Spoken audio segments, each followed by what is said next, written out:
அஞ்சலி வந்து மனசு கஷ்டத்தோடு இருக்கிறத பார்த்துட்டு எல்லாருமே இவங்களுக்கு ஆறுதல் சொல்லிட்டு இருக்காங்க. அந்த டைமில் கரெக்டாக என்ன பண்ணுறாங்கன்னா, முரளியை வந்து அஞ்சலியோட சித்தப்பா வந்து கூட்டிகிட்டு வராரு. அதை பார்த்துட்டு கிருஷ்ணா வந்தாச்சா அப்படின்னு சொல்லிட்டு எல்லாருமே ஓடி வராங்க. அப்போ ராகு வந்து அப்படியே பார்த்துட்டு செம்மையாக டென்ஷன் ஆகிறாரு. உடனே வந்து வந்து அப்படியே வந்து சட்டையை குலுக்கி எங்கேயா போயிருந்த நீ இப்படி பண்ணிட்டியா அப்படின்னு சொல்லிட்டு டென்ஷன் ஆகிறாரு. ஏன்ப்பா இவ்வளோ டென்ஷன் ஆகிற, ஏன் ராகு இவ்வளோ பண்ணுற அப்படின்னு பின்னா என் அக்கா இவ்வளோ தவிக்க விட்டு போவார், நான் சும்மா இருக்கணுமா அப்படின்னு அவரே வந்து என்ன நிலைமையில் இருக்கான்னு தெரியாமல் ஏன் ராகு இப்படிலாம் பண்ணுற அப்படின்னு அபி வந்துடுறாங்க, அணு வந்துடுறாங்க. முரளியை பார்த்து அதிர்ச்சி அடைகிறாங்க. இவர் அப்படின்னு சொல்லிட்டு கேட்குறாங்க. உடனே வந்து வந்துட்டார்ல மாப்பிள்ளை, அப்புறம் என்ன என்ன பிரச்சனை உனக்கு அப்படின்னு சொல்லிட்டு சித்தப்பா வந்து சொல்லிட்டுருக்காரு. ராகவ் வந்து அப்படியே பார்த்து நிற்கிறாரு. இங்கே வந்து அஞ்சலி வந்து பார்த்து அழகிறாங்க. என்னங்க ஆச்சு, ஏங்க இப்படி ஆகிட்டீங்க, ஏன் ஒரு மாதிரி இருக்கீங்க அப்படின்னு சொல்லிட்டு பயங்கரமாக கதறி கதறி அழகிறாங்க. ஒன்றுமே புரியாமல் அபியும் அணுவும் பார்க்குறாங்க. என்ன நடக்குதுங்க அப்படின்னு சொல்லிட்டு. அஞ்சலி மேடம் எதுக்கு இவனை பிடிச்சிட்டு வந்து அழகிறாங்க, ஒன்றும் புரியலையே அப்படின்னு சொல்லிட்டு அணு அபியும் பார்த்துட்டே இருக்காங்க.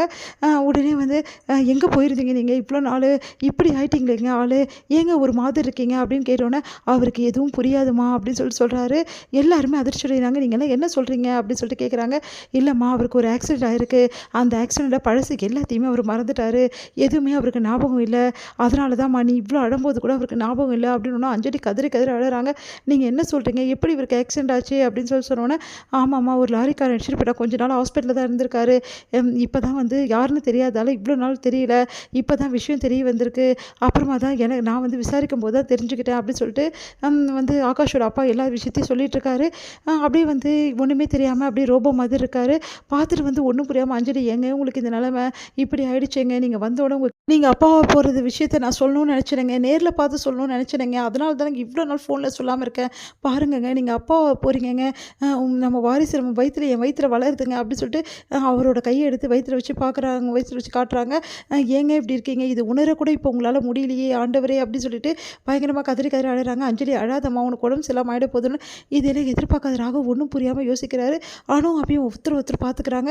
என்ன நடக்குதுங்க ஒன்றும் புரியாமல் அப்படியே இருக்காங்க. அடுத்து வந்து என்ன பண்ணுறதுன்னு தெரியாமல் அப்படியே முடிச்சுட்டே இருக்காங்க. சரிம்மா மாப்பிள்ளைக்கு ரொம்ப வந்து முடியல, அவர் முதல்ல ரூமுக்கு கூட்டிகிட்டு போ, எதுவாக இருந்தாலும் அப்புறம் பார்த்துக்கலாம், டாக்டர் என்னப்பா சொன்னார், ஒன்றும் பிரச்சனை இல்லைம்மா சீக்கிரமாகவே சரியாயிடும், கொஞ்சம் கொஞ்சமாக அவருக்கு பழசெல்லாம் ஞாபகம் வந்துடும் சொல்லியிருக்காரு அப்படின்னோடனே அப்படியே வந்து அஞ்சலி வந்து ரூமுக்கு கூட்டிகிட்டு போகிறாங்க. இங்கே வந்து ராகவ் ஒன்றும் புரியாமல் யோசிச்சுட்டு இருக்காரு. அபியை பார்க்குறாரு. இவர் எதுக்கு என்ன பார்க்குறாரு அப்படின்னு சொல்லிட்டு பார்க்குறாங்க. அபியும் அணு வந்து என்ன பண்ணுறேன்னு தெரியாமல் பார்த்துட்டு இருக்காங்க. உடனே அபி வந்து அஞ்சலி மேடம் அப்படின்னு சொல்லிட்டு கூப்பிட போகிறாங்க. உடனே அணு வந்து கையை பிடிச்சி தடுக்கிறாங்க. அமைதியாரு வா அப்படின்னு சொல்லிட்டு கூட்டின்னு போகிறாங்க.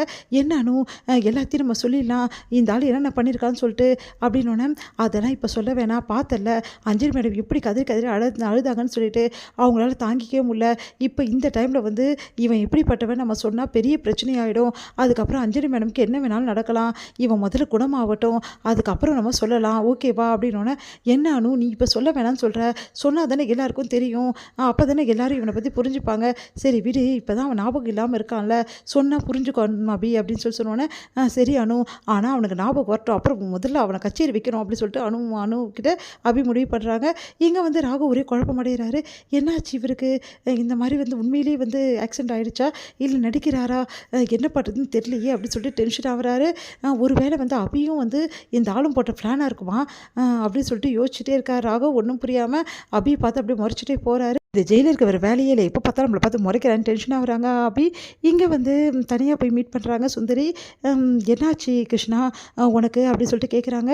உண்மையிலேயே உனக்கு நான் வந்து ஞாபகம்லாம் மறந்துச்சானோன்னே, யாருக்கு மறந்தது, எனக்கெல்லாம் மறக்கலை, அபியை சமாளிக்க வேறு வழி இல்லைல்ல, அதனால தான் இப்படி ட்ராமா போடுறேன்னொன்னே அதிர்ச்சி அடைகிறாங்க.